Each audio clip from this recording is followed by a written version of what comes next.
What is up? Welcome back to the SuperCoach Experience podcast. I'm your host, Brandon Savage, the coach of the Xavier Turbos. Round 7 is done and dusted. We're off a short turnaround, and here to join me on the short turnaround, the coach of 2GB, Ryan Hadley. How are you? I'm brilliant. It's great to be back. I might be a little rusty. It's my first podcast for a while, but my SuperCoach side has also been rusty, so it's probably fitting. Feels strange to be here a day after, like the same day as lockout. I know it happens once or twice a year, but Timmy's no SuperCoach Mondays, which was yesterday. It just doesn't work like this, does it? I'm not sure if that philosophy for him really worked when you're doing well versus when you're doing bad, because I know I tried to implement that this year, and Grant kind of said, no, I need the time to do it. When he's doing well, he kind of tend to go away from that. But I know there's something, it's just depending on your SuperCoach style. Like, if you get balls deep in it too much, you could get exhausted by the end of the year. I like getting straight back in. I lock out this morning, teams out the Savo. That's the way I like to roll, I reckon. I really like it as well. Yeah. Bring back Monday footy, I say. No, that's what I was thinking. I was like, you're going to ask me about that or say something about that. And I was like, I can't get around Monday footy. But for this... You can't? Nah. No? Mate, it's just like we recently ranked the best time slots in the NRL in another group chat that I was in. And like Thursdays and like Fridays 6 p.m, like they're probably your worst ones, or like your late Sundays, and then Monday would just be last every time. Imagine coming home from work on a Monday, having a whole week ahead. Anyway, that's beside the point. I'm footy ready to watch. Come on. No, I know, but like then you lose a game somewhere else, and I don't want to do that. You don't even have a proper job, so what are you talking about? What time slot would you get rid of for Monday footy? Would you get rid of any? 6 p.m, I don't mind Friday 6 p.m. I like it personally. It means like usually I'm home in plenty. As you said, I don't have a real job, so I'm home in plenty of time. I can crack a beer nice and early. Yeah. And it means like weekends here. But I reckon that's the one. It's always just a bit of a poo slinger of a game. No crowds. Like. Yeah, I find my most quiet afternoons are Fridays at the moment. Like, I've always got a lot going on Saturday, so it's a race to get home and watch the footy. So Friday, 6 p.m, I'm always nice and relaxed, and I finish work, so it's always a good vibe, and you know, it's a good reward for the end of the week. It is. I also think Monday footy just would be nice too. I would be okay with one game of footy on Sunday. Depends what's on and what time of year it is. If you've like a nice Sunday sesh with 2 games of footy is brilliant. But yeah, I've never done a Sunday sesh. Ever? Well, like round one I did. Yeah. Round one last year I did. So you've done a couple. My point being, like a couple of doting fathers here, like really committed to our children. 6 p.m. on a Friday. That's dinner, bath, bedtime. Like I often miss the first half anyway. So yeah, that's true. Anyway, to the real business. I guess if you listened in 2023, you'll hear a lot during then. But then you had a kid, and then that added on to the added responsibilities of playing cricket. So it's good to have you on here for once. How are you actually going? How are you actually going this year? Yeah, it hasn't been my best start. It was kind of one step forward, 2 steps back a lot of the time. So. Sorry, mate. I had a good week. You should probably move it up a bit. I had a good week. Sorry. This is great viewing, ladies and gentlemen. I had a great week 3 weeks ago, and I jumped almost. I went from 20-something thousandth to 10,000th or something, and then had 2 not great weeks after that. So I feel like that's been the theme. I reckon that a lot of the boys amongst us have kind of had some similar stuff going on. But just like nothing major, just like the smallest little things not going right. I've actually got my sit v starts pretty good, like apart from 1 or 2. My captains have been all right until the last 2 weeks, but I'm sitting 20,000th, went up like 600 spots this week with 1,230 or something like that. So I'm getting there. It's all right. I'm enjoying it, which is good, and spending far too much time on it, much to my fiance's disappointment. But yeah. I do miss last year. It was around this time last year, the Thursday afternoon voice messages where you're just kind of finalising everything, and you just be like, need a bit of clarity here. That's not quite happening this year. I feel like you're in a good space. You kind of know what you want, but I don't know. You've made some dodgy trades here and there. The Tyron Wishart you got into your side. Yeah, Tell us about that. I like watching Tyron Wishart, and I wanted a piece of the Melbourne thing, and I've never liked owning Cameron Munster just because I think he's capped a little bit, and he'll go off and play Origin, and but there's it's obviously a hellhole of a position apart from Campbell, who's now gone, but I was like, part of me was probably, as a fellow sportsman in the back of my mind, I hear Jerome Hughes broken hand. I was like, there's no way this bloke's coming back in 2 weeks. There's just no way. And I was like, in those 2 weeks that Wishart's going to play, the chances of like a centre and outside back getting injured are pretty high, so he can stay there as well, which did happen, but then they late switched with Moses Leo. Anyway, it was true. Jerome Hughes didn't come back in 2 weeks. He came back after one. So then I was stuck with him there. He bled some cash.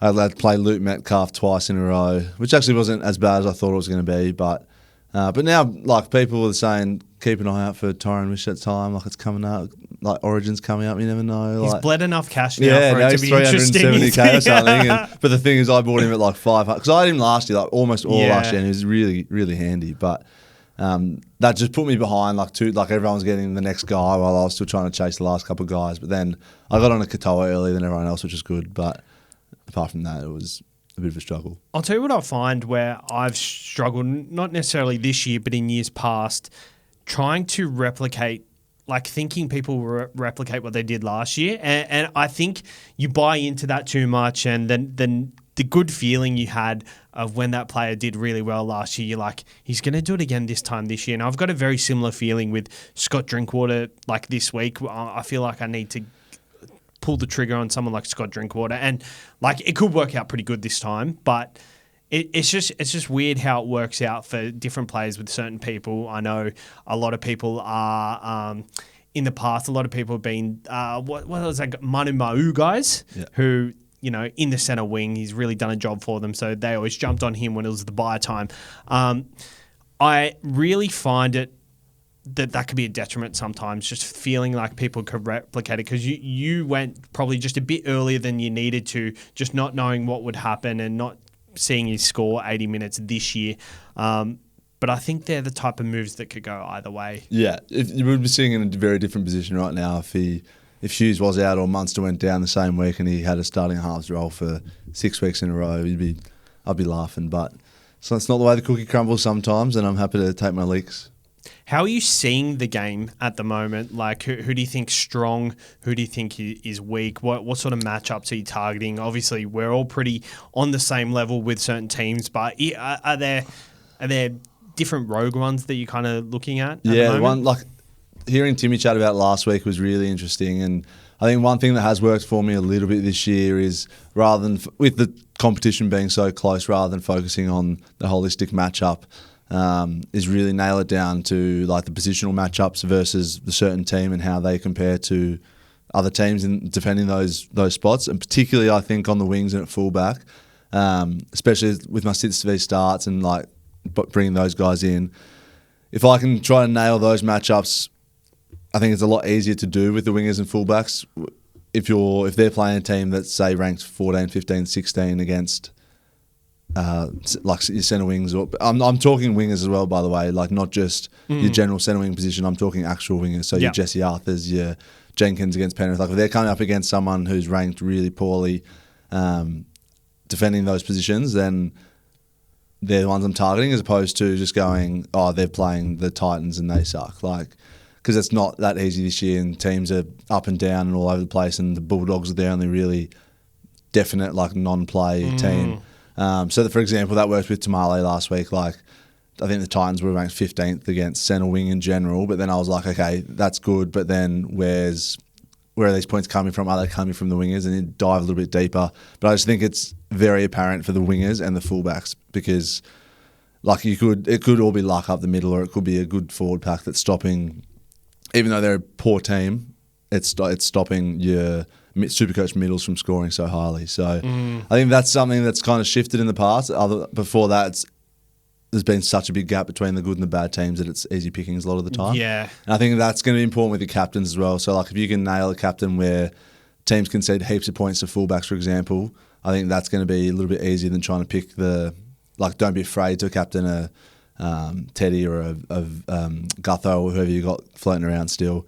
Even if the team they're versing is all right, if they're ranked poorly against fullbacks, I think that's something you need to hone in on. Yeah. I waffled really much. I waffled a lot there. Yeah, no. It's a good chat, because like looking into the sides, I I feel like the last few weeks I felt really lost because each side has positives, and I feel like the competition is quite even in the sense of anyone can beat anyone. I do think Parramatta are the side that are rebuilding, but we saw on the weekend with Mitch Moses coming back that they probably can fire a couple of shots this year and win against some certain teams. So there's no guarantee in who will score well against certain teams. So I think you really do have to hone in on them certain centre wing matchups, forward matchups.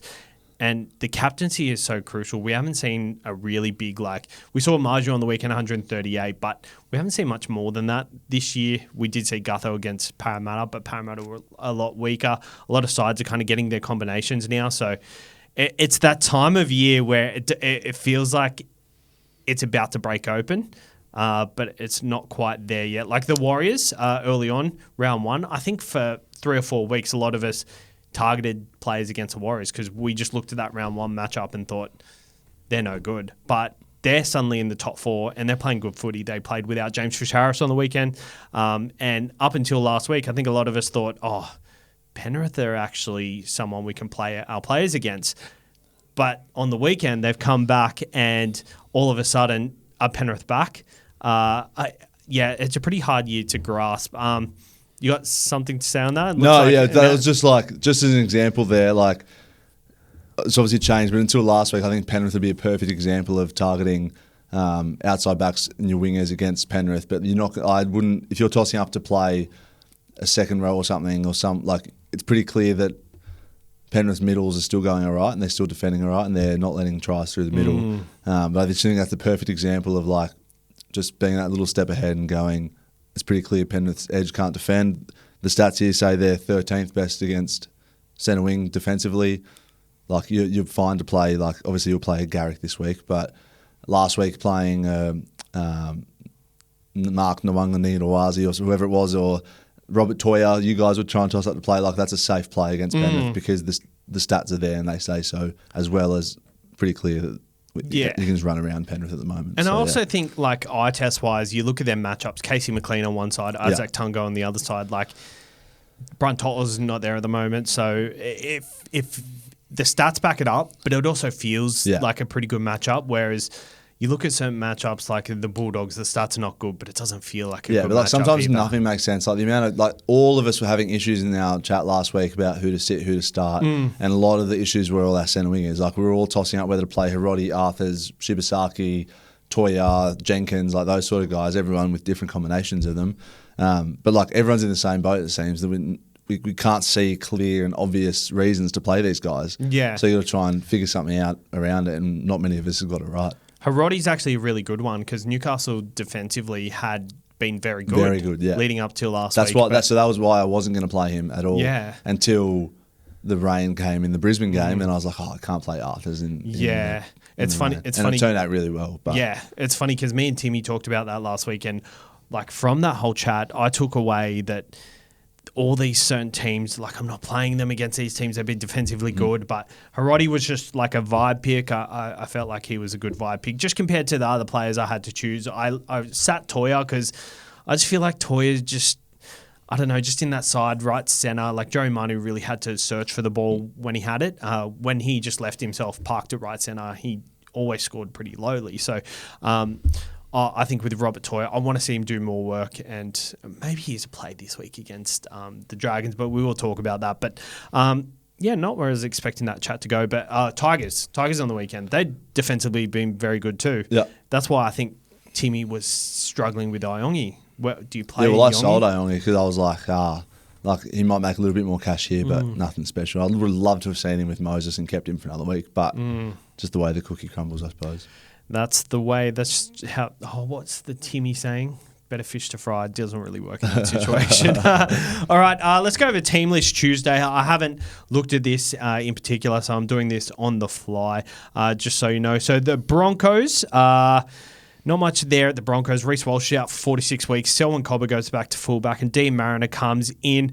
Pick Hora's back on the bench, and we've got Williston starting on the edge. Very SuperCoach relevant, potentially, if he can get the minutes. Didn't score well last week, but I like him as a SuperCoach prospect. Definitely a watch to see the minutes go. Selwyn Cobber at fullback. Any interest? Not really. I don't know his numbers, but just Just the eye test. I don't know if there's obviously a competitive position in around the fullback and the centre wings, but I'm happy to give that one a miss, especially playing the Dogs this week. Yeah, Corey Pake's that change last week's been made permanent. Him starting on the bench now. If anyone's still holding him, he's still got enough minutes to not bleed too much, but probably worrying signs and time to move on there. It's funny how that works out. Like Madge Maguire comes in, makes all these changes, and then hang on, we'll just go back to how it was. Billy Walters is a good player. No, though. they're all they're both handy. It's just. Yeah, I was trying to figure out last week sitting at the pub why they've changed, and I couldn't figure it out. So. Yeah, no, Billy Walters is a good player. But I've got something on that later because we're going to talk about these Broncos guys. But for the Bulldogs, very similar lineup. Kick out keeps that second row forward position. Mikey absolutely shitting bricks because he went kick out over Hudson Young. Matt Burton is back, very popular prospect for Jaden Campbell, but Jacob Carz is the big one. He's got a break even of 75 still. We will talk about him later because we've got a deep dive on him versus Herby Fworth. For the Roosters, the Anzac Day clash. You doing anything for Anzac Day? Yeah, it's one of my good mates' partners' birthdays the couple of days before, so we've all kind of tossed the celebration into one. So I think we're going to go dawn service into run club, into breakfast club, into beers. Oh, that's a good two day. Up at the pub. That's Big a good day. That's I a good day. don't even know if I make the second game. I'll be falling asleep for the third game. You're a Manly guy now, by the way, aren't you? I'm living over that way, not right next to Brookie Oval. So I remember round one, I was like, boys, I can just feel the energy coming from Brookie Oval. You did.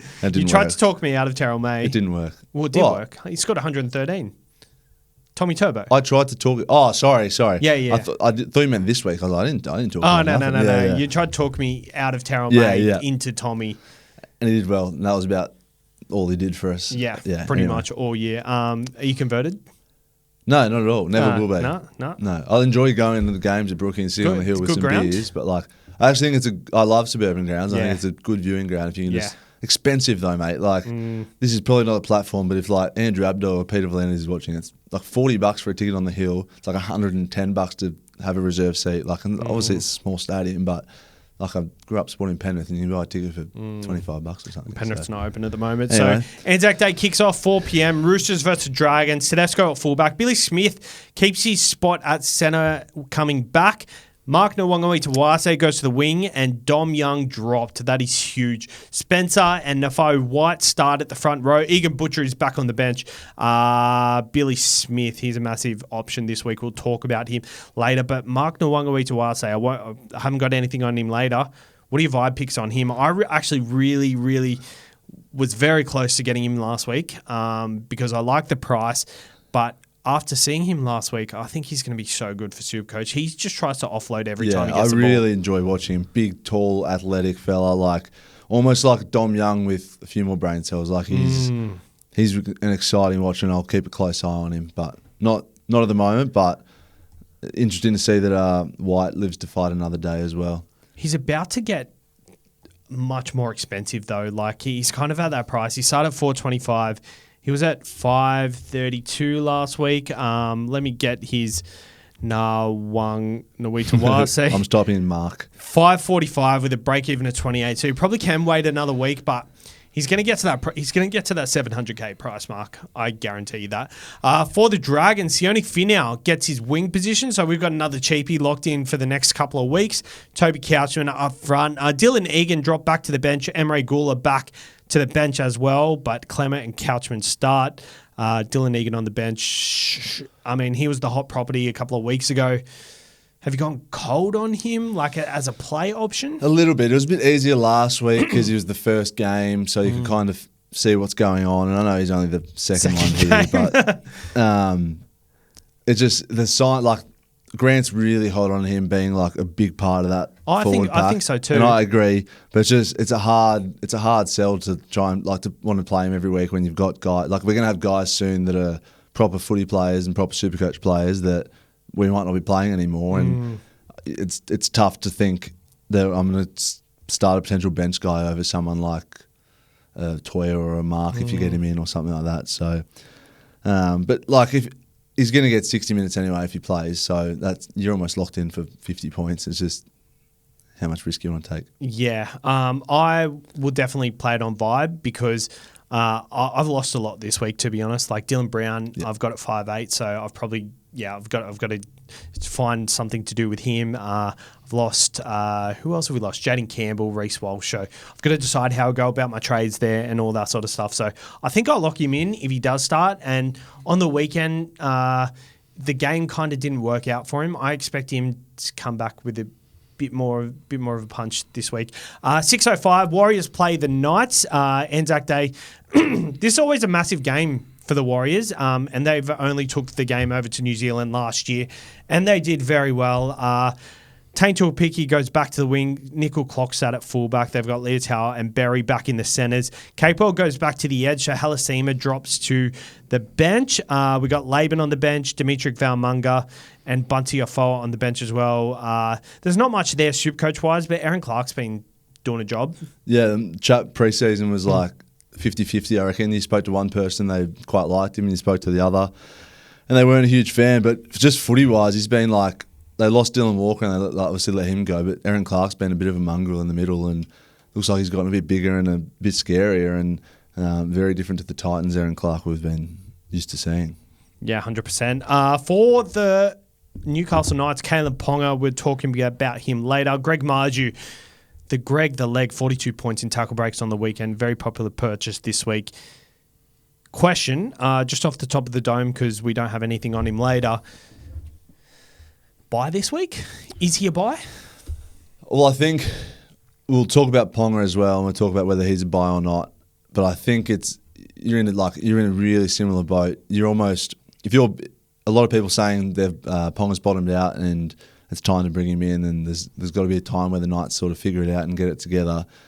I think Marju's kind of in the same boat. If you're a type of guy that thinks that Ponga and the Knights will do well, I think then Marju in turn does well. And Marju hasn't been going poorly. Like he's still dishing out 50s and getting his tackle busts and granted a few errors, but I think the Knights have to be on the up and have to find more points somehow, and Ponga needs to be at the start of that, and then the recipient of all that I think will be someone like Greg Marju. So I think if you're going to buy, like, now's the time. It is a bit of a punt, but I've had him the whole time and I like it.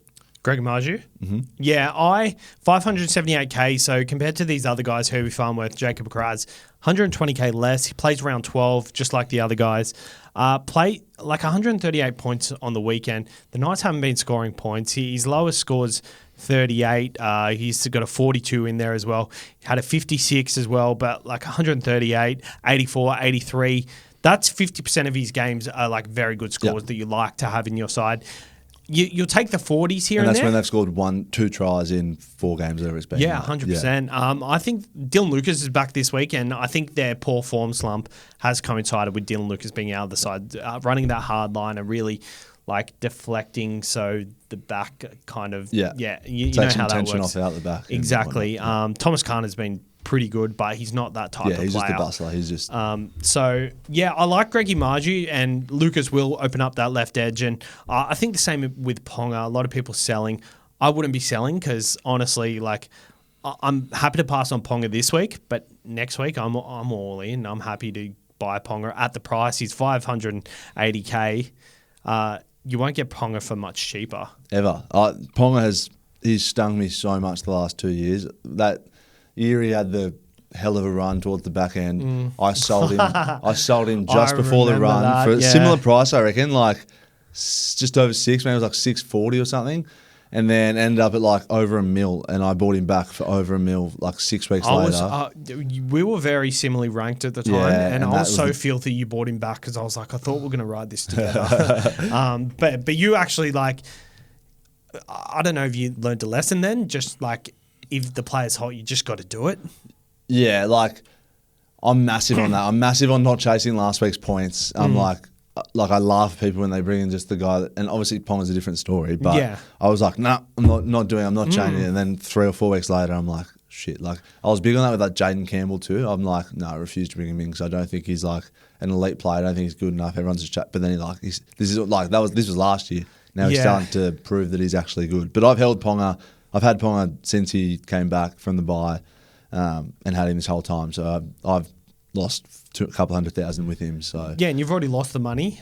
He's going to make it back because he's an elite player. He kicks goals, and I think there's no way the Knights keep dishing up these style of performances. They'll find out. They were probably one of the most exciting sides to watch in the first 2 weeks. One of my favourites all the time. So I'm pretty happy to wait and see how they go. And they've got the Titans and the Eels following weeks as well. But for the Knights, Dylan Lucas is back. We were just talking about him before, 20 break even. Matt Croker starts at lock. That means Thomas can't go to the bench, so you can't play him. Probably not. Correct. Well done. Yeah. I like that. I liked it too. Storm play the Rabbitohs, 8:10 on Anzac Day. Pappenhausen back.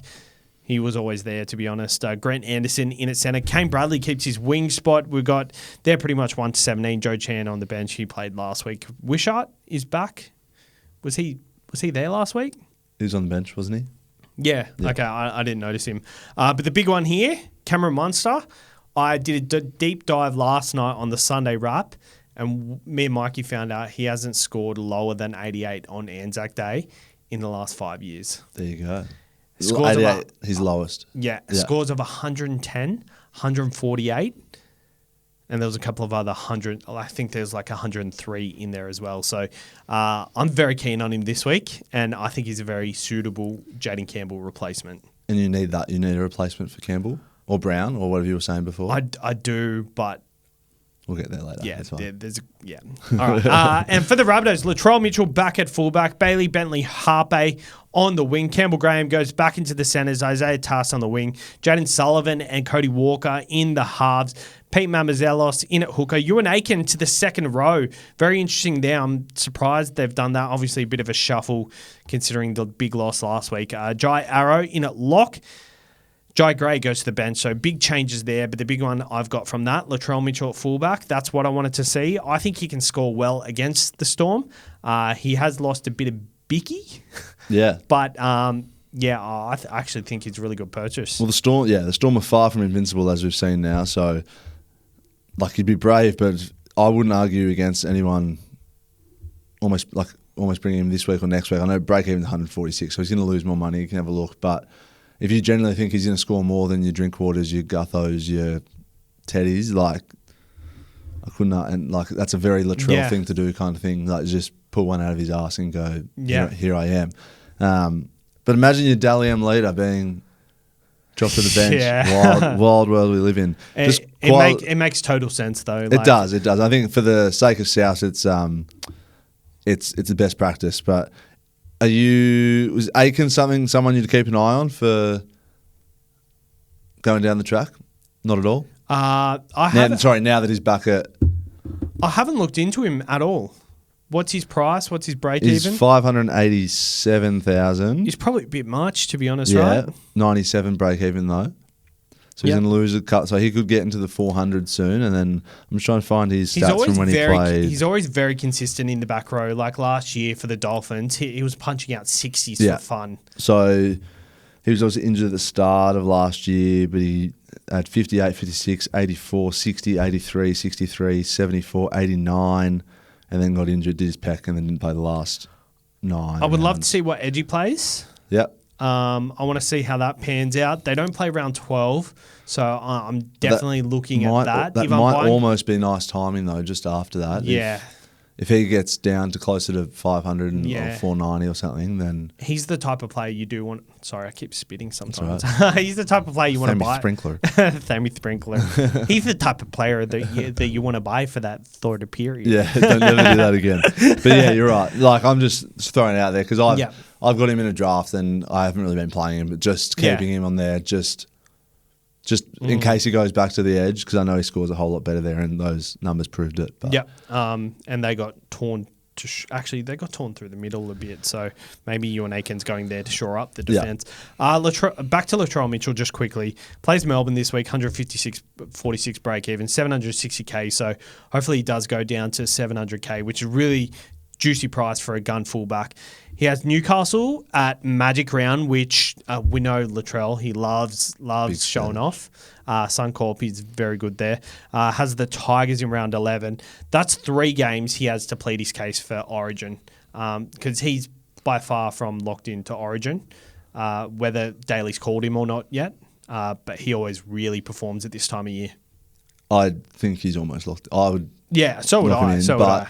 No, I agree. I'm interested to hear your take on not necessarily for your team, but your ideal transition to Latrell from some of the other popular fullbacks. Because I just feel like everyone's used a lot of trades, and I feel like everyone's used a lot of trades trying to change their team around to suit this sort of forward, up the guts sort of teams everyone's got with heavy second rows and front row forwards. That I just don't know if we're going to have the same amount of trades this year to play this fullback roulette as much as we did in the last couple of years.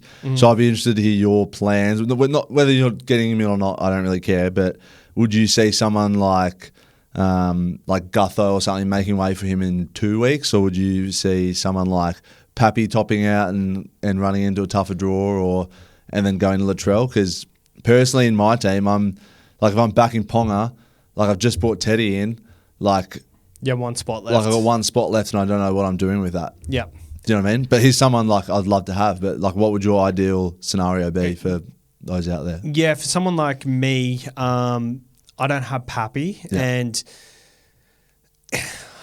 part of me thinks that Pappy could be that guy that I'm being stubborn with. I think he does look I'm the same as well. Yeah. I think he does look a lot better. But at the same time, I don't think he's going so hot that you need to ignore everybody else. I think that Latrell Mitchell going back to fullback, I'd love to see how he goes. I think I've locked in Teddy as one of the guys, especially if he's got that bye coverage. We're going to talk about it later. And we're talking about the replacements later. Yeah. Drinkwater's one as well, who I'm very keen on, but Drinkwater's probably a tier below potentially, so maybe we're jumping the gun early. But we're talking like Drinkwater's 700, early 700s. Yeah. It's looking like Latrell's going to get to that price as well. I just don't like how Yeah, for me, if you're not what's gonna if you can look to the future, there's going to be a week where Latrell Mitchell is the most popular trade in, barring injuries. Who's the most popular trade out? Gutho, you think? For sure, yeah.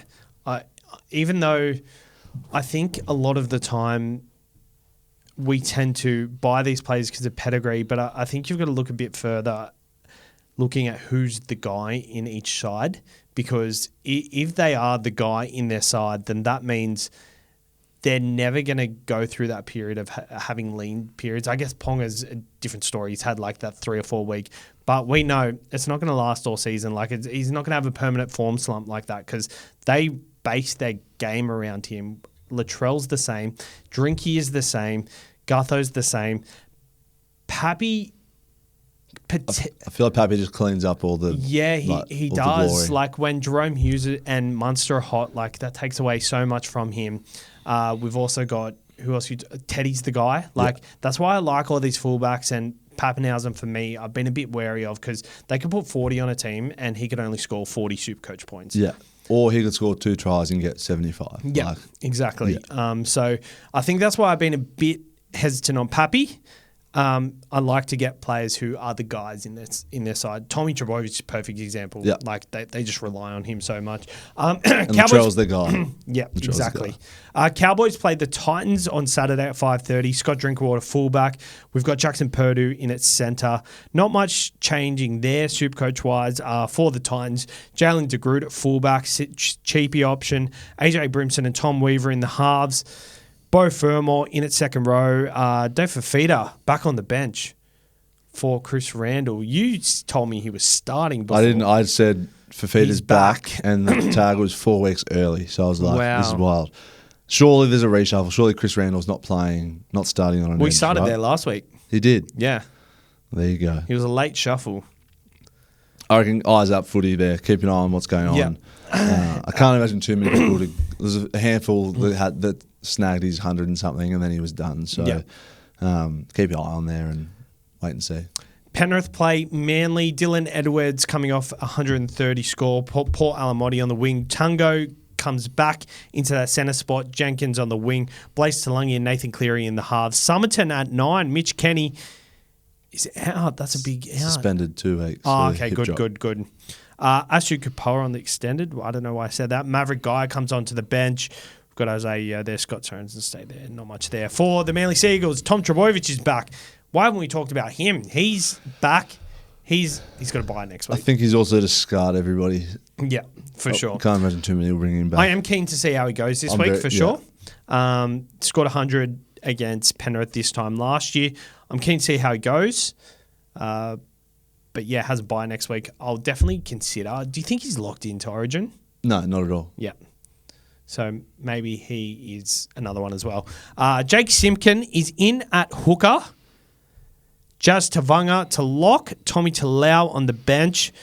No Jake Trbojevic. So this could be a bloodbath potentially, depending on how Manly, which Manly show up. And which Penrith show up. Exactly. Could be a bloodbath either way. Battle of the SC experience. Yeah, that's it. I know why you got you on this week. Raiders play the Dolphins on Sunday at 2 p.m. And for the Raiders, Tommy Starling is there for his 55-minute role. Corey Horsburgh, Joe Tarpanay, Morgan Smithies, Matty Nicholson. We've got Hosking on the bench. I do want to touch on that. Corey Horsburgh. Minutes are declining. 48 minutes on the weekend, 50 minutes a week before. Declining massively. In 2023, you jumped on Horsburgh nice and early. So you know what he can do, but he does that in big minute stints.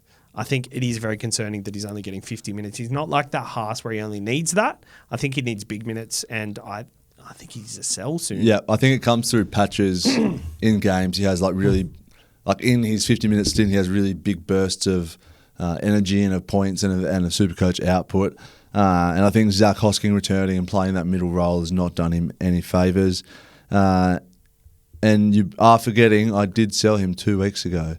So it was a little bit out of necessity, but I kind of saw this coming a little bit. And I got a bit of flack from it, not from you blokes, but from a few other guys. I've given people, I wouldn't say a hard time, but I've said, I wouldn't he's do sure, that. But I've definitely noticed it, 53. If you're also looking at price points per dollar, it's he's 600 now or something like that, and I can get rid of that. I brought in Egan that week, and he's dishing out the same sort of numbers. So I'm I've saved myself $350K for the same amount of points, and I can spend that elsewhere. So trade of the week this week, Horsburgh to Lucas. I wouldn't say trade of the week, but I think it's definitely a good viable option. Could be a next week thing. Yeah. For the Dolphins, not much doing there. Katoa killing it. Max Plath in at hooker. Tom Gilbert on the edge. Mark Nichols starts. They're not very Supercoach relevant except for Herby Fworth, so we will talk about him later. Tigers play the Sharks. Dream Buller, I've had a few questions regarding him. He's been killing it this year. His stats are actually really good. Under the radar, yeah. I couldn't do it myself because I just feel like he doesn't have the elite level of ball playing. And he's not the man. Galvin is back, and he is the man. Terrell May is the man as well. Not much else doing for the Tigers, but for the Sharks, Dally M leader Will Kennedy lines up at fullback. Nico Hines, Braden Trindle, they're still persisting with that terrible combination, even though they did all right last week. Yeah. What are your thoughts on that? As a footy sense or in a Supercoach sense? Bit of both. Supercoach sense, it's a little bit frustrating. I don't know Nico, so I don't want to talk about him poorly, but it's is he does he have enough confidence out there to make it him the man? But I also part of me feels that they went into this season knowing this was going to happen, and it's Nico's playing as the 6 and Trindle's playing as the 7, which we've kind of all spoken about, and maybe they just knew that was going to happen. It was always going to be the plan, but they did not want to make a big kerfuffle about it in public. I don't know if this name Nico at 6, because then the articles would be Nico Hines picked for Origin, and then all of a sudden can't even direct his team around, all the rubbish that would come out after it. So maybe Fitzy's this is complete conspiracy theory, by the way. But I think you're paying the money. Maybe they've just gone, you know what, you're right, Trindle, you're the 7, Nico, you're the 6, but we're just not going to solve it. I don't think it matters what's on your back, to be honest, as a 7 and 6. I think it's mentally, and Braden Trindle just calls for the ball enough to not need the 7 on his back. And I think Nico having the 7 on his back probably gives him just a bit more confidence than he would as if they change it around for that reason. So I'm pretty happy with that. But from a Supercoach perspective, oh my God, it is so frustrating seeing Braden Trindle call last tackle for a ball and getting caught in space, just running like a shit run when Nico's calling it on the other side. I like how they're playing both sides of the field, but I just wish Braden Trindle would just play more of a halfback and don't try and be the tip of the spear, because he's taking away from Nico and he's got the best role in rugby league. Like, he's playing halfback, but he doesn't get the criticism that the halfback gets, but gets the praise when he does well. Well put. Fanua Blake. Fanua Blake. Do I like him? I said this on the wrap-up yesterday. My vibes are I'm probably not touching him this year. I don't think there's much point, to be honest. Like, it's obviously Origin's coming up and they're probably both going to play Origin, May and Haas, but he's got good numbers, but I don't know if he's as relevant in that side as he was when he was at the Warriors. Like, I don't know. He hasn't got that big one in him. He's 660K. He missed last week through injury. Had a big thigh strap on the other day. Break even 80, so he might lose a bit of cash. We'll wait and see what pans out with Origin. I think there is a world where he's a popular buy, just because of how reliable he is and how unreliable a lot of our other positions are at the moment. But I think we have to wait and see what happens around Origin time and who gets picked and what's happening. Yeah, 100%. They're still averaging plenty. My gut feel is I prefer Tarpany over Fanua Blake at the moment. I feel like the last 3 years it's been when Haas goes, it's been one of those two that kind of everyone brings in to fill the spot. Now we've got May and Haas, who are both probably going to play Origin. We might need another guy in there to swallow it up. He's still averaging 68. They'll play Origin and maybe May over that period, depending on how the Tigers are going. If the Tigers win the next 2 or 3 games, it's a good chance he gets limited minutes over the Origin period, Terrell May. So that is it for the team list. But first hot topic, Billy Smith is the most traded in player this week, 317K, playing on that Roosters left edge. He's been touted for years, and he's been a cheapie pretty much every year, to be honest. But from what I've seen from Billy Smith this year, looks strong. The Roosters have surprised me this year. I think the Roosters are a better side than what I gave them credit for in the preseason. Negative 56 break-even, makes 76K this week with a score of 39, sorry. There's a lot to like about it. He's got a pretty good draw, plays the Dragons, the Dolphins, then plays the Bulldogs, and then plays round 12. A lot to like about it, and a lot of our cheapies are peaking at the moment, so it's a good trade. Can you see anything against it? Not really, apart from injury. Like, he's got a really solid base, but the thing that's in the back of my head is that I and I reckon most others have picked up almost every great cheapie, or seemingly good cheapie that's come along. I think there's going to come a point where you're going to have to pass on one or two, and I'm kind of thinking, like, is Billy Smith that guy that we kind of leave? It doesn't work very well because I'm looking at, I have enough cash to upgrade to a gun, but I need someone to downgrade to, and it's perfect timing for me. But whether we're backing a Roosters centre, like, are they going good enough? He scored some tries. Like, if those tries dry up, like, how are we going there? Being frank, I'll end up getting him, I think, but there's going to be someone we have to miss, and the Doggers are coming up. The buy's coming up in 10, so like he'll make his cash, but then for those couple of weeks, he's just going to be sitting there because you're not going to play Billy Smith against the Bulldogs. Yeah, you're obviously not playing him in the bye. Like, it's a 2-week play over 4 weeks. Yeah. For mine, Billy Smith, 1 try in the first week, 2 tries in the second week, 2 line breaks in the first week, 1 in the second. 17 points in tackles both weeks, 22 in runs and 18. So his base is only 39. Decent enough. It's pretty good. But, as attacking weapons are he's not an attacking weapon. He doesn't excite me as much as like Herody in terms of his role, was worrying, but Herody excites me a lot more as an attacking weapon than someone like Billy Smith I did does. have to go back to that because team list, Herody is named. Iro's still not on the extended. Yep. So that was something that was very crucial to my side. And because I did go on Herody last week, I'm thinking of negatives for Billy Smith. I like him as a purchase. I can't get him this week. I'm looking at the negatives.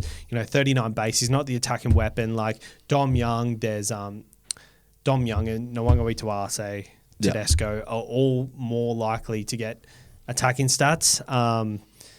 Whereas Billy Smith, like, he's done this year in, year out, really impressed in the first couple of weeks, and then he comes out and he just a run of games. For me, he's a good purchase if it suits your side, though.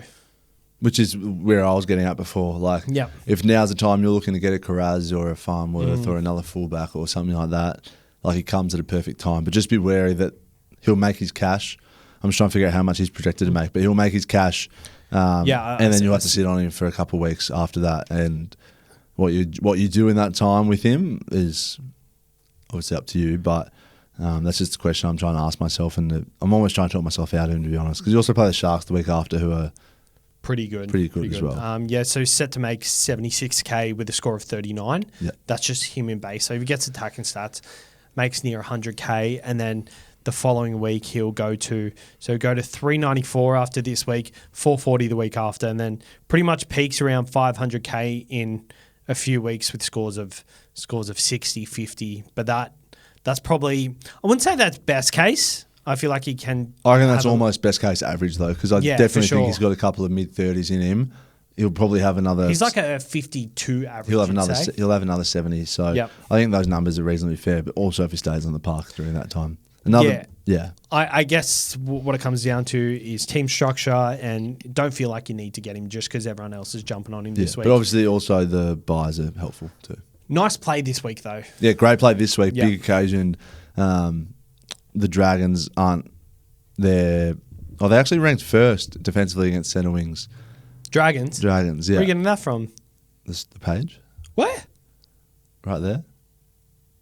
Oh, I've figured out that thing last year. Yeah, and I forgot about it this year. I forgot about it this year. Oh, my God. So first, that's good for Billy Smith, right? No, bad. That means... Centre wings? It means Dragons are good. Oh, I guess, yeah, right. Wow. Yeah, so St George ranked versus centre wing is number one. What about fullbacks? You have to find the fullback. So Teddy, you have to find... Yeah, let me have a look. So fullbacks, they are ranked 13th. Which is fine, which is good. I love that. I'm going to use that. That's what I mean. I think this is what I was going on about my massive ramble before. I think that's for wingers and fullbacks, not so much centres, is very telling. Like if a team's bad against a winger or a fullback, I think that's pretty massive. That's such a good stat. I like that. But talking about centre wing, so obviously if you're going Billy Smith, obviously we've got the boost. I'm out of boost, by the way. So am I. Don't worry. No, but I'm happy with it. I've got my side back to where I need it. I feel like I live through you, like my SuperCoach games. You're like, if he's doing it, it's okay. Yeah. It's okay. I'm kind of like that when you do it. I'm like, well then, it's kind of vice versa. Yeah. We'll be out of trades by round 20. That's all right. I'm going to save one soon, maybe. That's what we always say. So the big talking point this week on the most traded in list, Carz versus Herby. I want to go through some pros and cons for Carz versus Herby. Firstly, what side of the fence are you on? Who are you? And give me some pros and cons for that person. Actually, let's go pros first. I'm on the Carz side. I think they've both got a depth of scores now behind them where they're both viable options, and I wouldn't begrudge anyone for going either way. Generally, I like wingers a little bit more than centres, especially wingers that have the work and the base as much as Carz does, because they're quite similar there. But like, I've also got to remember that as good as the Dolphins are going, like, they're going all right. Like the Dogs, as much as they're not winning on their attack necessarily, but he's in the best team in the comp at the moment. That's debatable. It's not. They're 6-0. They're the best team in the comp. Debatable. Debate me. Like they're not the best attacking team in the comp. Obviously, defensively, they're very good. But I want to see them come up against Melbourne, Penrith, or the Broncos, which I'm excited this week. Did they not beat Anyway, my point being, yes, they beat the Sharks. Yeah, which was my point being, he's in a better side. They've got similar work rates. My big negative early is that I reckon he's a smoky for the Origin side. It's a very good chance. So yeah, like. What are their prices? So same price. Very similar price. Carz is about to he'll stay the same. Herby 45 will go up a little bit. I'm in Team Carz. Let's have a look. You didn't know more about their draws than I would, but Carraz's draw is pretty good. So my pros for Carz, base power is good. He scored 61 in base and power in his first week back, and very similar this week. Had a try assist this week. Has a good draw in a motivated team.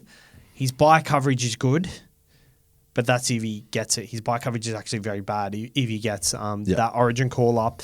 And also another con for me, the ball is limited for him. They tend to score a lot of their points within kind of the middle third and just on the edges kind of. And like random bench forward score a lot of tries. They're not a very heavy side on. Like last year, I found that they went to Carz on that right side quite a lot.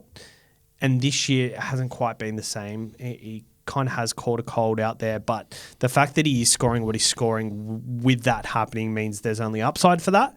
But going back to looking for the guys in their sides, they're all each individuals in that side, and they're trying to work as a collective to tear teams apart. And there will be weeks where he gets big scores, but that's just the only negative I see for him, really. Like, I think he's a great purchase. I jumped on last week and I'm very happy. Yeah, I almost did. I ended up going Teddy last week, but I was going to go Carz as my other option. Keep in mind as well, with those origin guys missing the buys, the man inside him, Stephen Crichton, I think has a fair bit to do with him getting into some space. Mm-hmm. And if he's a shoe-in almost first picked, I reckon, for the Blues side. Is he? Yeah. He's by far and away the best centre in the comp. I think he is too. But I'm also like, there's a bit of doubt there because, you've got your Tommies, your Latrells. I reckon Crichton gets picked before all those. Them. Yeah, I agree. So once he goes, it's obviously not going to change. I don't think it changes his base power much, but he might even play centre those weeks, which could be better. Could be better for tries, not for his work rate. Yeah, correct. But then he's also not getting as much ball in good space if it does come that way. That's me. Cool. The Bulldogs draw is the Broncos, Gold Coast, Canberra, the Roosters. Then they play the Dolphins in round 12, who the Dolphins affected by Origin. The Hammer, it's probably out. So someone goes to fullback maybe. It's probably it. Maybe Kurt Donahue goes to fullback and it doesn't really change much in their defensive line. So I like that. Herby. I like Herby, and I was tossing up between this last week. I wasn't sure which way to go. I went Herby. Pros, base power. He gets good early ball. They actually make plays for him to get a massive run up on his run so he can skip across the field. So he gets a lot of his points from all that sort of tackle busting. Hasn't had a massive breakout game yet, so I feel like, he scored 98 on the weekend. You could say that was one, but that 120-plus score with multiple tries, I feel like that is coming. Low score of 55 and 58. He has good bye coverage, and he is one of the guys in his side. I feel like Hammer's probably one of the guys, but they base everything. I think Herbie's almost the guy. Yeah.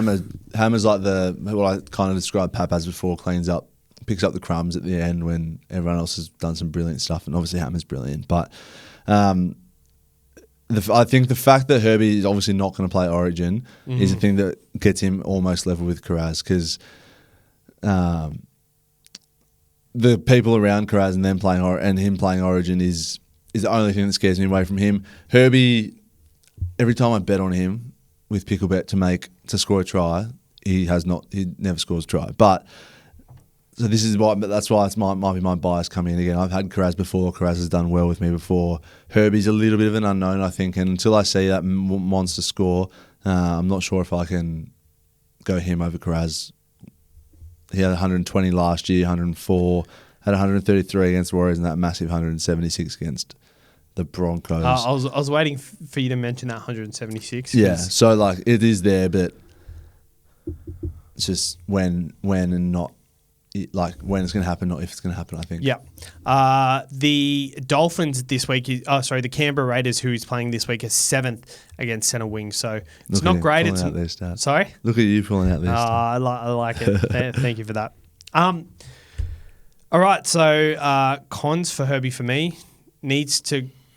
Farnworth needs to create more for himself. So, he can't really, he's got to do it all himself pretty much. But I like how they create the plays around him. Doesn't play in round 13, which is a mini bye round. So, I think you take the good with the bad sometimes. I think he's a great purchase at the price. Marju over him is fine. And I think just team dependent. If you've already got Carz, you've got Garrick, and you've got Marju, you probably don't need to jump just yet. Marju excites me a little bit more. Like someone like Marju excites me a little bit more. I always tend to, like as I said before, I tend to lean winger over centre. And I think your point about him having to create for himself is like absolutely bang on. If he was as destructive as he is, but had a couple of jets inside him, and Katoa was going really well, but the fact that he's got to do it all himself and run over 4 blokes, and he's capable of doing it, but it just means that consistency of massive scores isn't going to be there. I guess even if they did have the type of person inside him, like we saw him at the Broncos, I think he's developed since the Broncos. He's a much better player now, but he's not the type of guy that would just run that hard line that you can put him straight into a hole. So that's probably his own doing as well, but that's also what's great about him as well. So it's probably why he doesn't get the tries he gets and that big stats, but he's been a bit of a problem, and I'm pretty happy to own him, to be honest. Gun to your head, who do you pick? Trading him this week? It's so tough because on the weekend I picked Carz before Herby came out, and then when Herby came out, I traded Teddy to Herby. So I was like, I got them both last week. Right, okay. And I'm very happy I did because I felt like if I didn't get Herby last week, it was kind of a buy period situation. If you're in a position to do it, I think he's going to be in the top 4 centre wings for the year. So pull the trigger now, pull the trigger later. I don't think he's going to have that big score just yet. I don't see it coming just yet. His draw is a bit tricky over this period, but I think he's a great SuperCoach option, and I'm very happy to own him. So, yeah, you're a Carz guy. Am I sitting on the fence for this? I think you should just say Farnworth, just to make it more interesting. Yeah, I'll say Farnworth. And they're both in our tipping point this week. Yeah. So I think I'm obliged to go over for Farnworth, and you're obliged to go over for Carz. Drinky versus Teddy is the next one. We'll start with Drinky. Pros, goal kicking. As I've harped on about, he's the guy in his team. Good matchup this week, but then does have a bit of a tougher matchup next week of the Warriors and the Panthers. No round 12. He has a low floor, and his team could struggle, but the matchup this week is what I'm all there for. If you don't get him this week, he's probably more of a after round 13 purchase, but I still like him. I don't mind him at all. I think the price is a massive one. Like getting Scott Drinkwater at 702,000 is huge against the Titans. Titans are pretty good against fullbacks though, Savs, in your newfound stat. They're 8th against fullbacks. I love that a lot, like all of the Cowboys' points. Can I just say, K.O. Weeks played fullback on the weekend. He's been pretty bad SuperCoach-wise, so that's probably taken that stat down just a little bit. Yeah, it's fine. Yeah, that's what I'm saying. It's obviously not. And as we go through the season more, it's going to larger sample size will be more accurate. Yeah. But I love that all of the Cowboys' points seem to go through Drinky. He has scored 2 tries, had 5 try assists this year across the first 6 weeks, and his highest score is 78 though. I think the Cowboys to be flying in attack for him, like in general as a whole side, for him to be a really good option. Because I like that those extra goals, those extra random line breaks they have down, like that he gets in the lead up to a try. And I was watching them play this year, I don't see that in them at the moment.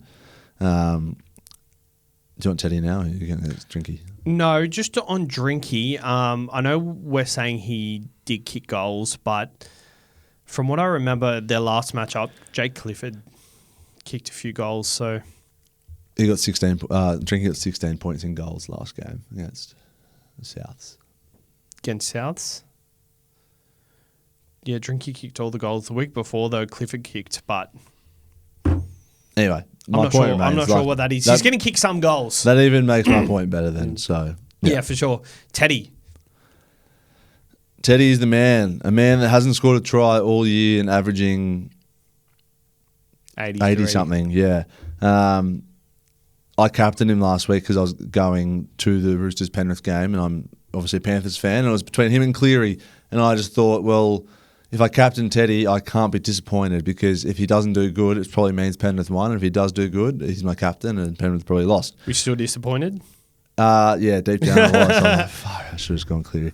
But for a man that hasn't scored a try with 200s and a 90 and 80 with the SuperCoach pedigree that he has, Dylan Edwards back fit, so likely to miss out on an Origin jumper. Good draw over that period. The only negative thing I think is price and the fact that he's got the Bulldogs coming up. But I think even Teddy can score well against the Bulldogs without a try, without any attacking stats. One thing about Teddy, I think you've been on my side with this. I think he's been a bit of a hog lately and stunted backlines.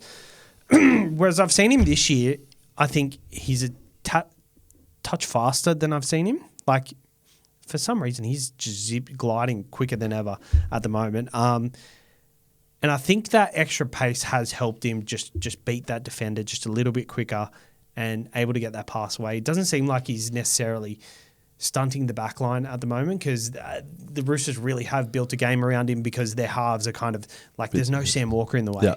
And I think with Teddy, with a good draw and all the Roosters on the same page, it's only good for Teddy, whereas if the Roosters are in a working out period and Sam Walker's in the side, then Sam Walker just tries to do a bit too much. It's kind of like the Braden Trindle, Nico Hines and then thing. Teddy tries to fight it back a little bit and it just all ends up imploding. At the moment, he's at a sweet spot in his game where he just knows the best way to inject himself. I'm very happy. I'm getting in Teddy this week. He is the guy. He's the best player in SuperCoach history-wise. Probably like Cleary and Turbo definitely on trump him. Smaller samples. Like Teddy's been doing it but over a long period of time, he's been doing it for a long time. High upside, work rate is good, so the floor's not there. Only con for me, Origin is a potential, but this time last week that would have been an exclamation mark. At the moment, I've got a question mark next to it because Dylan Edwards came out last week and had that game he had. So incumbency, like in terms of Origin, I think means quite a bit because it's a bold move for a coach like Laurie to come in and make that decision when it doesn't need to be made. You're getting Teddy at an 80k discount at the start of the season, which.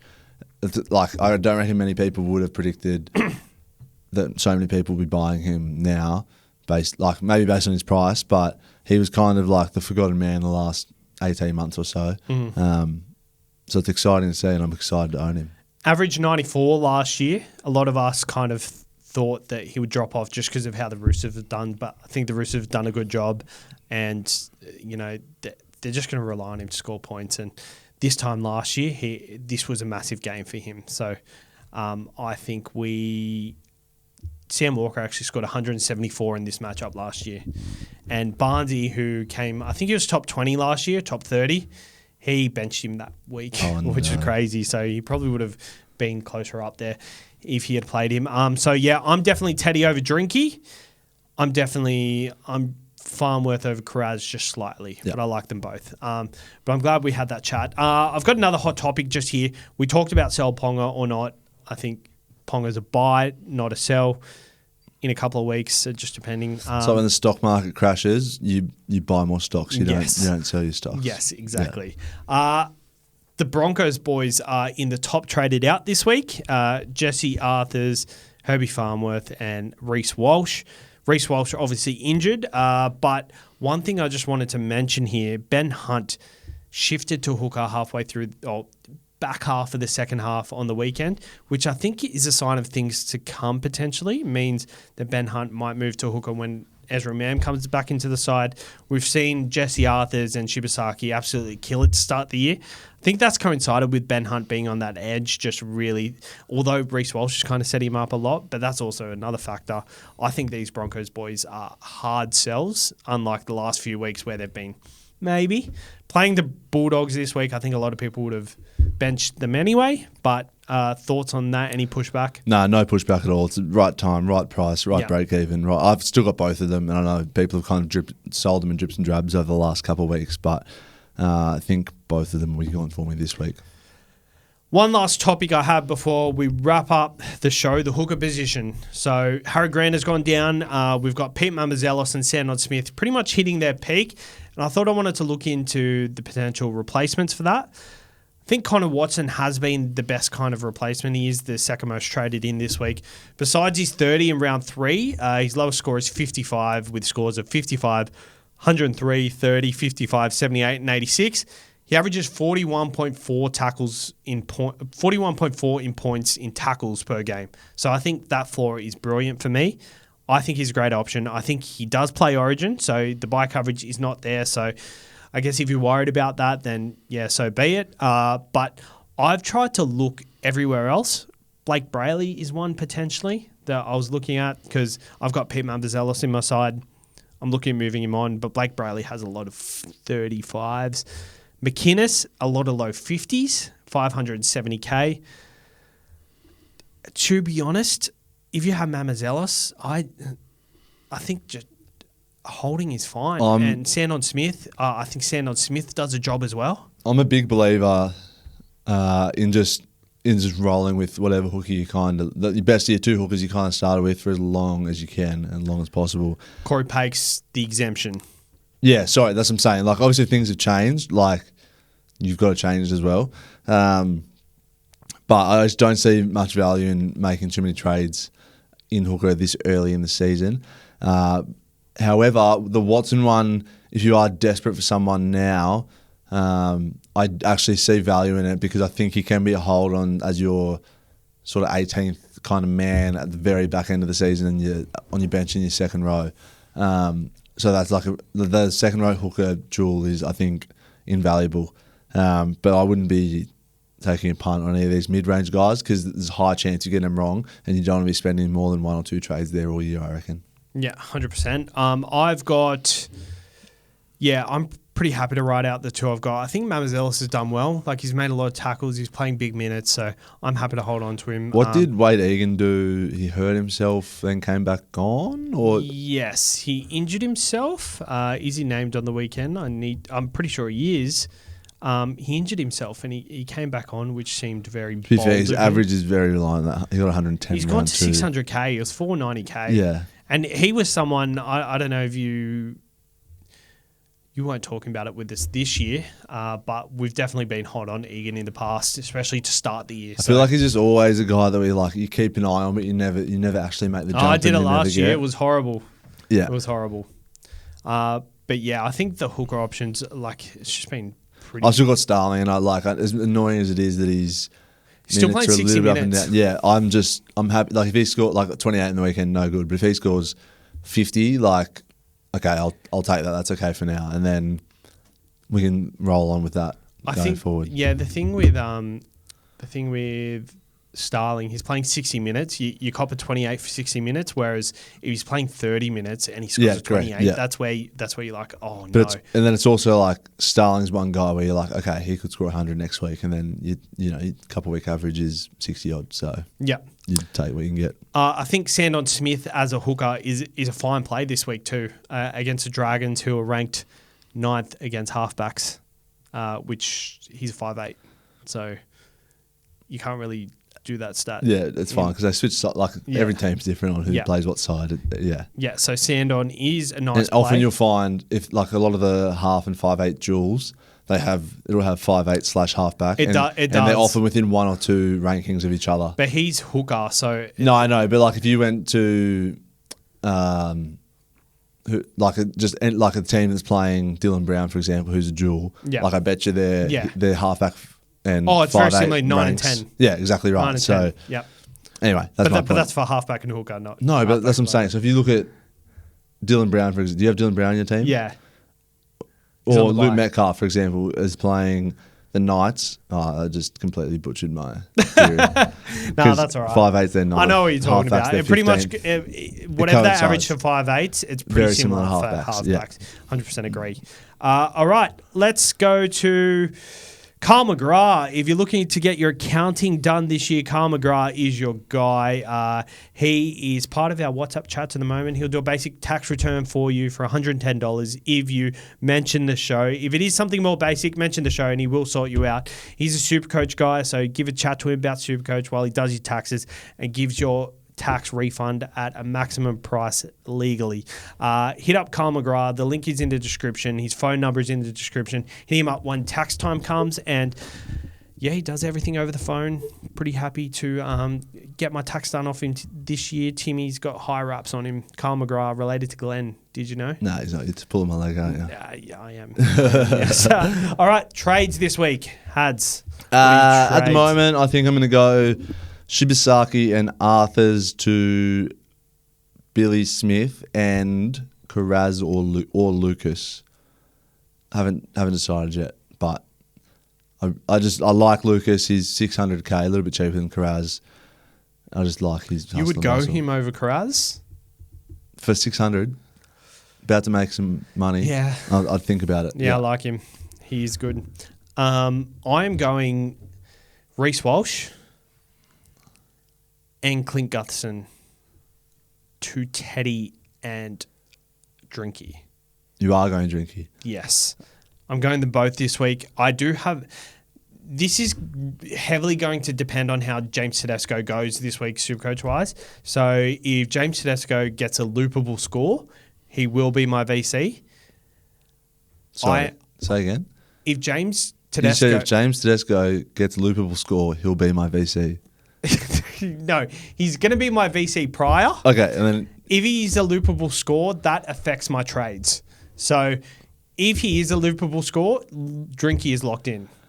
If he is not, then I'm trading Jaden Campbell to Cameron Munster for that Anzac Day clash. Gotcha. Which he statistically, historically does well in? Historically does well in, and lowest score of 88 in the last 5 years. Can you just talk me through, I'm a Gutherson owner. Mm-hmm. I want you to talk me through the Gutherson sell. Obviously, if you just go simple pros and cons again, obviously break even really high. Break even really high. The draw toughens up a bit with the Roosters, Tigers, Warriors. It's not the worst. Yeah, it's not the worst at all. It's not the worst. Warriors at home, like Warriors at Wynn Stadium too. Yep. Then plays the Broncos, no buy coverage. 800k. I just feel like I can get a similar output from, I think Teddy exceeds him. I agree. I don't think Drinky comes close to him in the next 3 weeks. I just love Drinky this week. But I'm looking at Drinky's draw following. I don't love him the week after. Are you doing the thing that we spoke about before with the Wishart getting caught up with people you like last year? Right. Yeah, because this is the matchup where I captained Scott Drinkwater this matchup last year. He scored 150. Yeah. And I went up to 27th overall from 400th. So I am very attached to this matchup. For me, I'm leaving a 5-8 out of my side to get this matchup done. It's a bit of a self-sabotage. I just think Gutho's every chance of going monstrous for the next 2 weeks. He's a sell eventually, I agree. It feels better selling him for $7.98 and making the 100k with. Yeah, Dinky, that's what I think. I think sell high, buy low. Yeah. Shout out to Buy Low, the old supermarket. They haven't existed for they haven't. But yeah, I just think sell high, buy low. There's nothing really suggesting that he's going to downfall. He's still the guy. He's out of any side, he's more the guy than any. I haven't actually watched many Dragons games in the last couple of weeks, but I've seen the KO minis. But apart from that, his couple of 50s in a row. Has that been through? He's had a try assist in those. He's been saved by a try assist. So the 30 points he probably would get if he didn't have those try assists. The Dragons he's only scored 2 tries. And I was in the same game, and he's got 3 big anyway. Yeah, I don't know. I'm so torn. Yeah, if you said to me then, last 2 weeks has just not been the same. I really think it's time to jump off. Blah blah blah. He's still the guy, I totally get it. He's also the type of guy like Parramatta last year, where he goes through stages, and them stages, there's such a, you can identify the block where it happens, and then after outside of them blocks, there's not that much. He's still good, and this could coincide with Mitchell Moses last year. So we're going off. We're only guessing here because he's the guy. Yeah, whereas Mitchell Moses is the guy for the Parramatta Eels. So it makes much more sense the thing is I've got to make my decision beforehand because Teddy gets a loopable score. I can't just trade Gutherson to Drinkwater because Gutherson plays in that game. Yeah. So I've got to make a decision, which is a good thing, probably. That's right. I just thought I'd pose it to you. We can voice chat about it on Thursday. Anyway, what's up next? Captains? You know what it could do in that case? Oh, no, I can't do that. Live trading here with Brandon Savage. Well, currently as it stands anyway, you can see just here, Munster's in my side. Yeah. Can you see that? Yeah. I'll scroll down far enough. Munster's in my side. Cons for Munster, Origin. Yeah. Pros, probably just like the most consistent 5'8", I reckon. But like, and I think this also bores me a little bit. I brought him in a couple of weeks ago same. because I had to, but I was like, when some weeks where you're really excited about your trades, you're like, this is really like, you puff your chest out a bit. I'm just like, bring in Munster in, like, whatever. I think his ceiling's a bit capped. Yeah, that was me last week. I just want to touch shit versus starts quickly. So, like, Tom Kant, you're not playing? No, it'll be a tough one this week because if I'm like, I'll probably have to play Egan. I'll probably play Billy Smith. Jenkins is a tough one. Like, I don't know. I'm off him a little bit. Just look at the start. Manly versus wingers, centre wingers. Yeah, they're good. 5th. Yeah, they're good. That's right. But I also think Manly won't be Manly this week. It might be a little bit of a different Manly. Toya? Don't have Toya. Would think about playing him though. Tamale? Have Tamale. I took a bit of a punt on him last week. Dolphins it was a bit 10th versus centre wings. Took a bit of a punt on him last week and it worked out in my favour. And I don't want to fall trap of chasing last week's score. But I also think in general Tamale's a relatively safe play. Like he does enough work and if he gets hot, like, an attacking stat or something, like he gets a decent score. Like Purdue. Don't have Purdue. I'd play him. Yeah. So if I don't have Drinky, that's like my backup to that. In case Drinky goes really well, Purdue will benefit. Is that what you're saying? Potentially. Yeah.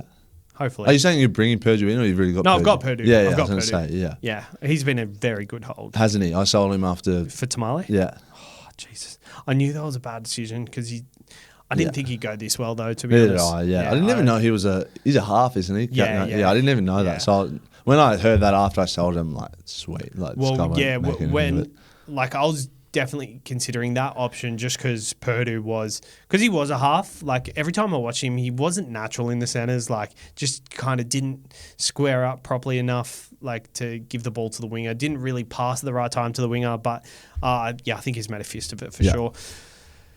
Your favourite segment in the car. Here we go. Tipping point. I love yelling at Timmy in the car. I'm like, just take it. Take the owners, Tim. Tipping point. So, Herby, Carz, Billy Smith, Teddy and Drinky. Who do you want to start with? In that order? We'll go the Herby Carz one first. I'll start with Carz and you can set the line for us. Carz we'll start with? Yeah. I'll set the line at 65 and I'll go over. Playing the Broncos, I'll go over 75. I'll go over 75 and I'll say 77. Ooh. I'll go under 77. Happy there. Herby Farnsworth. As everyone says. Autocorrecting. Am I setting all these lines? Actually, I'll set Herby. Yeah, he's your man. He's my man. I'll set the line at 85. 85. I'm going over, obviously, so you can just... But then I'm going to say 180, and then you'd go over, and then I'd go... Sorry? You said you're just going to take the overs no matter what? No. You're saying 85. Sorry. I'm setting the line and going over. I thought you were saying I'm going over no matter what. Yeah, no. 85. That's a lot. Yep. Canberra, good. I'll go under 85. Yeah, very nice. Down there in Canberra too. Bad decision on my behalf. Billy Smith on Anzac Day versus the St. George Illawarra Dragons. I'll set the line at 35. I'll go over 35 and I'll go 39. I knew you were going to say that. I'll go over 43. I'll go over 43 and go 46. I'll go over 46 and go to 47.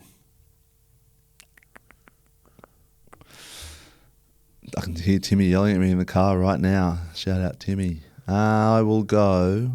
Dare I say, I don't know if Timmy listens when... He's not on it. Do you He's probably reckon? too much Do you head reckon? noise. Let us know, Timmy. Once you hear this, let us know if you... I think he doesn't like... He loves giving SuperCoach advice. Yeah, he does. He loves talking about it and working through his own team. But doesn't like just receiving information. He's got bigger fish to fry. Nice. Unless it's really big information. 47 we were at. Yep.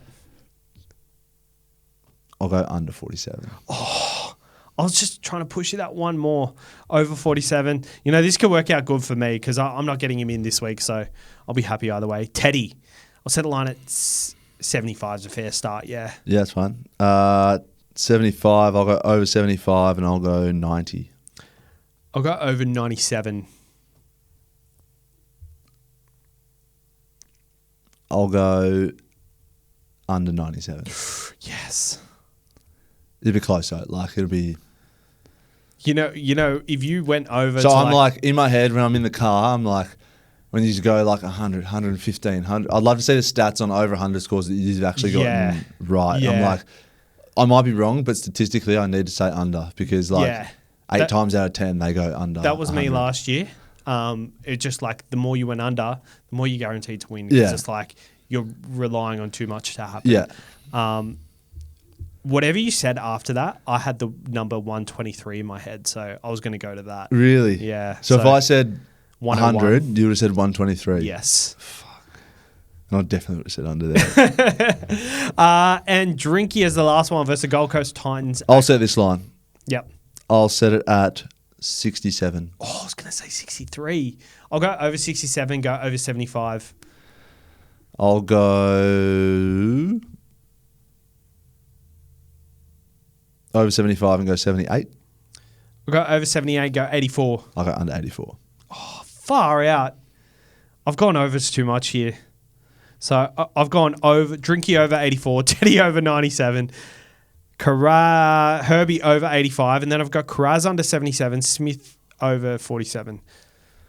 So I've gone 4 overs, 1 under. Well, I suppose if you'll have a really good week if you win tipping point. Yes. Yeah. I will. I was trying really hard not to just do it with my own. No, that's okay. Captains for this week. As much as I said 97, I do like Teddy against the Dragons. But like that Cleary performance last week with no try assists, no tries, no line break assist as well. Like, and he still racked up. He had one line break assist that got updated. And he racked up 116. Yeah.